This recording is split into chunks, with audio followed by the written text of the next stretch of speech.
the Jesus Juice, where God is the creator and I am the vessel. This makes day 20 of the 30 days. Stop looking like me.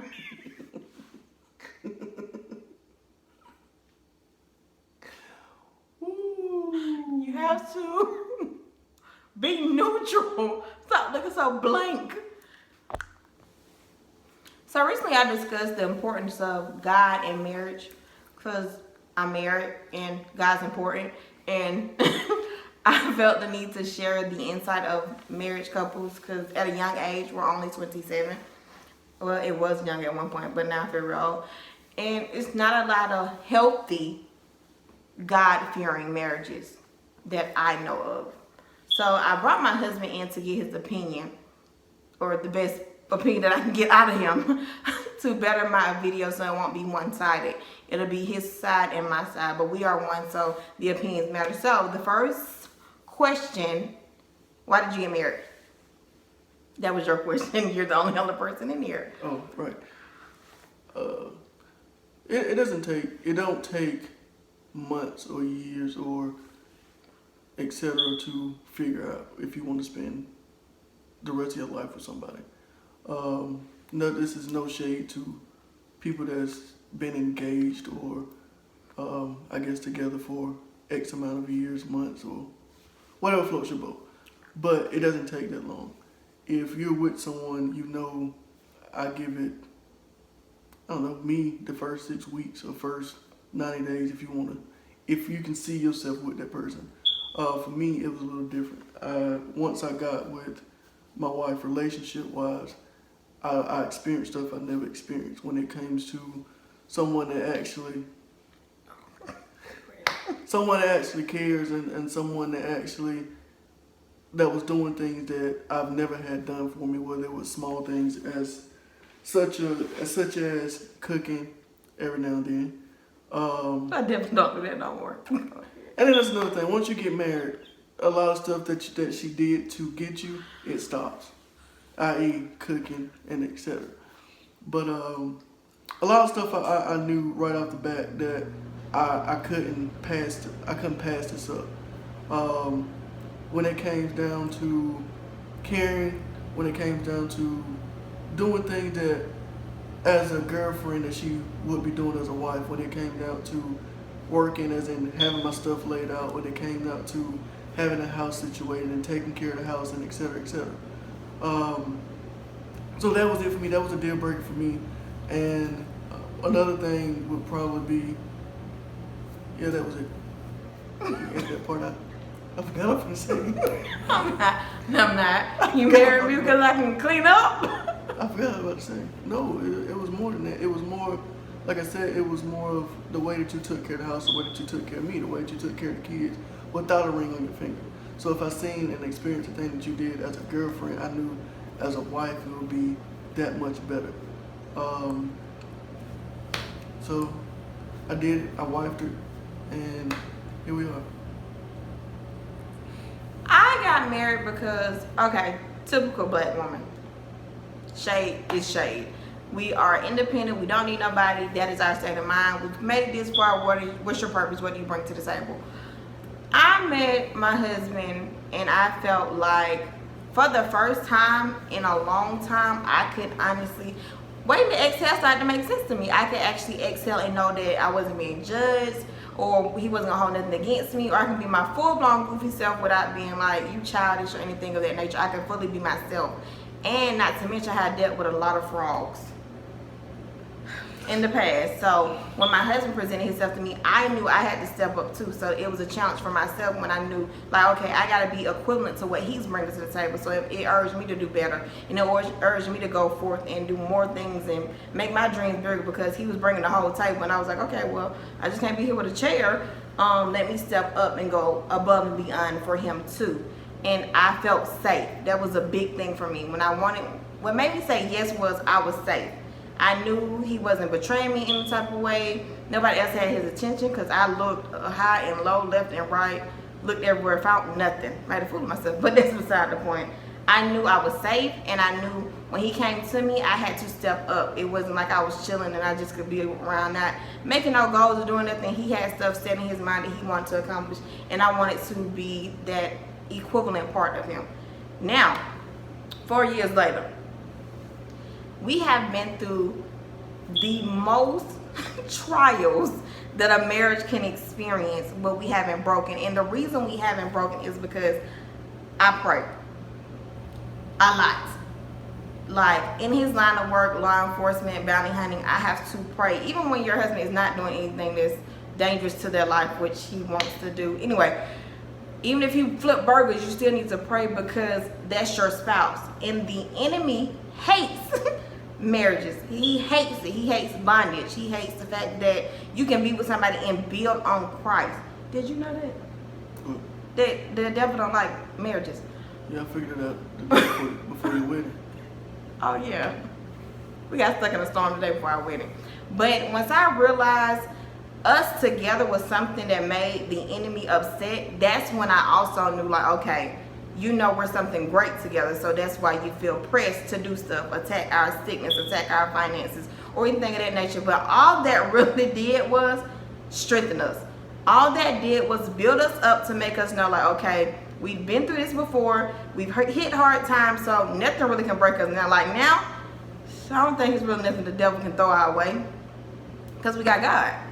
We know to go and pray. We know I pray for him, he can pray for me now. It's just to be in the right state of mind, to have God in your marriage, it keeps you strong. And it keeps you on a step ahead of the devil, because the devil is going to be at you. He's going to make you turn against each other. He's going to make you be at each other's throat. And y'all going to be like, we're not even mad at each other today. But that's the enemy setting up traps, because he's not omnipresent. He can't be everywhere. He has to set up traps that he thinks we're used to stepping into. So pray for your spouse. Stay patient in Christ, and just make sure that you are covering each other. If your spouse cannot pray for you, you continue to be the strongest spiritual person that you can to pray for both of you guys. Cover that household, because somebody has to. Until you guys can get into the same spiritual realm, same spiritual setting, for y'all can pray for each other, you make sure you handle that. Okay, what's the most difficult part of being married? The most difficult part about being, for me, is the communication. And the reason that I say the communication is, for you don't know, I'm married to a Capricorn. And that has to be, off rip, the most difficult thing ever. A lot of times with Capricorns, you don't know if they're coming or going. They say, love me, and you love them. Get off of me, it's too hot, I need space. It's too hot and you give them space. Why don't you care? Why don't you love me? Why don't you show me affection? And that's one of those things. So, and Capricorns are really macho, but on the outside, but on the inside, they're marshmallows. And so, what I've learned is, Go ahead, finish. what I've learned is, when it comes to situations, even when they're wrong, they have to let that that macho side out. But when you let yours out, the marshmallow side comes out. So it's one of those things I learned about Capricorns. A lot of bark, but no bite. When it's time to bite, it's, so it's one of those things where you don't know what to say, or when to say, or what not to say, or when to say certain things without offending your Capricorn partner. You just called me a punk. That's what that means. All bark and no bite, that means I'm a punk, which I am not. I don't know how to feel about that. Capricorns are sensitive. But it's because people don't communicate to us at our level of communication. We want to yell, you whisper. It makes plenty of sense to another Capricorn. We don't like to don't rah, rah, rah us back. We get offended. Just listen to our rah, rah, rah. Then you quietly, respectfully respond. It all makes sense if you just abide by the Capricorn rules. Duh. Abide by the Capricorn rules. Yes, would you like the list? That sentence right there should tell you everything you need to know. You don't want the list? I'm gonna get you the list. I don't want the list. It's beneficial to both of us. I think I've gotten better. I haven't gotten better. I've gotten better. Anyway. Yeah. What? I haven't gotten better? I don't believe it. I feel like I've gotten better. It could be worse. The young Capricorn is worse. My most difficult part of marriage is compromise.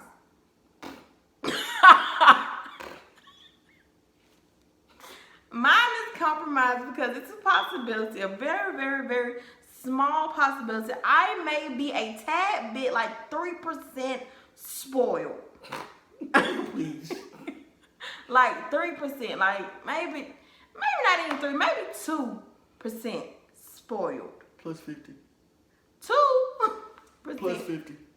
spoiled. It's a possibility that my grandparents spoiled me rotten at a young age, and it just kept going as I got older. And it's really my mom's fault because she accommodated this morning. So, and then when I met my husband, he also never told me no.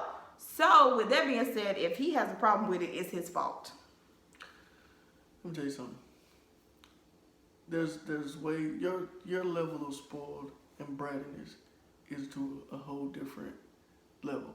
Matter of fact, maybe you should put into the video here how you acted when you weren't able to get your nails done. I wouldn't dare do that. That's not spoiledness. My nails is my me time. That's the time to get away from being a mother. That's the time I'm not nobody. I'm just Deanna. That's my me time. Every person needs me time. So when you can't get your me time, yes, you be a little bit on edge. When you're not able to get that me time that day because other things are going on, so you fold your arms and kick and scream. I did not kick and scream. She'll put parts of it in this video. I put that in there. Like I said, compromise is my most difficult part because in certain situations I have to sit back and say, okay, Deanna, he did that without a problem for you. You have to swallow your pride. Ooh. Which is really difficult for me. Pride swallowing is really difficult for me, and compromising, which is the most difficult part of marriage for me because that's something God's still working on me with. Like pride, I have a lot of pride, and pride is not godlike. So that's I'm gonna work on it. Y'all just pray for me. It's just it's just that 2% of spoiled is what makes it difficult to compromise and difficult to remove my pridefulness. But other than that, I'll be straight. In the Bible, it tells us to love your wife the way that God loved the church. So that is what I want the epiphany of my marriage to be. It's based upon Christ. It's based upon God always being the third core in our marriage, because without God, we wouldn't be flourishing the way that we are in our relationship, in our parenting, in the businesses, or anything of that such. Just keep God as the base of every relationship, but especially if you're married, because he created marriage for love to be expressed and children to be made. But I did my part in the children being made. But being fruitful and multiplying, I did my part. But just allowing love to be shown like Christ loves us.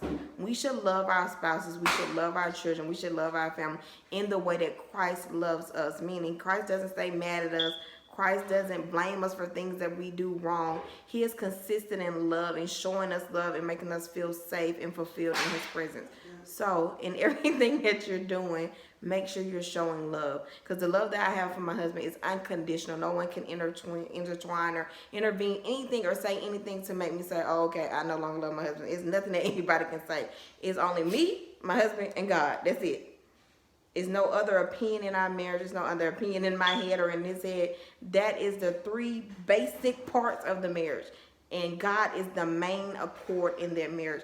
Keep God instilled in your marriage at all times. Mad, happy, sad, in every moment. Whatever you're feeling, in every emotion. So this marks day 20. We're going to continue to make it to the finish line. I'm so happy that I haven't stopped, because inconsistency is not my thing. So I'm going to make sure I just keep going and going and going and going until I get to the point where God wants me to be. I haven't found why I'm doing the 30-day challenge, but I know he has a plan for me. I haven't seen like is if it's going to be growth in views or whatever it even may be. I just know I'm not even doing it for that, because if I base it upon my views, it would be just me. So I know I'm doing it because it's something he's testing and building upon me. It could be him training me in front of this camera to see if I can speak in front of many people at one time, but I'm always down for whatever he has for my life. So I'll see you guys tomorrow.